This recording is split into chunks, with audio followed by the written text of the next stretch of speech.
Պարոն Փաշինյան, դուք արդեն 7 ամիս է քաղաքական սեղանին դրել եք կաթողիկոսին հանելու հարցը,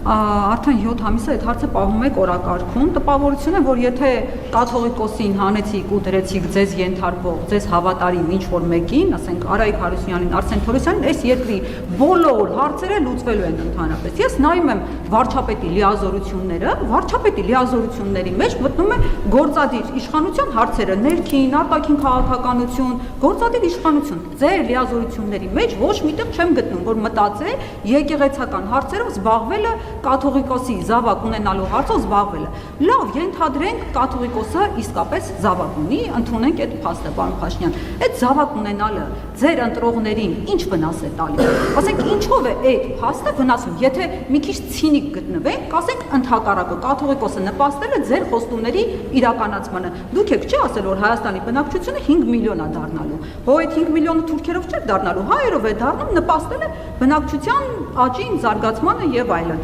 Ընդհանրապես որն է ավելի մեծ մեղք, ուզում եմ հասկանալ, զավակ ունենալն է ավելի մեծ մեղք, թե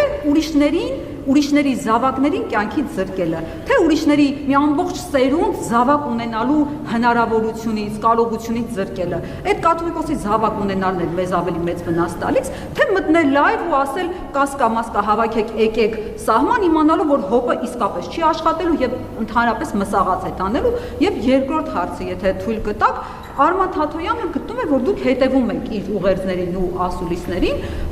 ինքը օրինակ խոսեց պաշտոնյաների հայրախոսության մասին եւ դուք ընդունեցիք էթիկայի կանոնագիր, 3 ԱԺ-ում ընդունեցիք, որ նախկին նախագահների թեման իրոք շատ եք արդեն դրել վերցրել, այդ օրակարգը արդեն բան է, որ զզվացնում է արդեն ու ինքն էլ էր այդ մասին խոսել, հիմա ինքը գտնում է, որ դուք ուշիուշով հետևում եք իր ուղերձներին, առաջիկայում առաջարկում է միասնության թևերին շարունակել հետևել, ձեր առաջիկա անելիքները ինքը կասի հետևելու եւ ազդվում եք, թե չէ, շնորհակալ եմ։ Ես ակնկալիք չունեմ, որ հայաստանյան առաքելական եկեղեցին ունենա ինձ հավատարիմ, ինչպես դուք ասացիք, կաթողիկոս, ես ակնկալիք ունեմ, որ հայաստանյան առաքելական սուրբ եկեղեցին ունենա Աստծուն հավատարիմ կաթողիկոս, եւ դա է այն օրակարգը, որը ես հետապնդում եմ որպես, ինչպես բազմիցս ասել եմ, հայաստանյան առաքելական սուրբ եկեղեցու հավատավոր հետևորդ եւ ինչ վնաս է տալիս, օրինակ վնաս է տալիս այն, որ նման խոցելիությունները որոշ մարդկանց, օրինակ այդ թվում օտարերկրյա հատուկ ծառայությունները կարող են հավաքագրել եւ դրանք ռիսկեր են, որոնք առնչվում են պետական անվտանգության հետ եւ պետությունը պետքա այդ ռիսկերի նկատմամբ շատ ուշադիր լինի, ինչ վերաբերվում է ձեր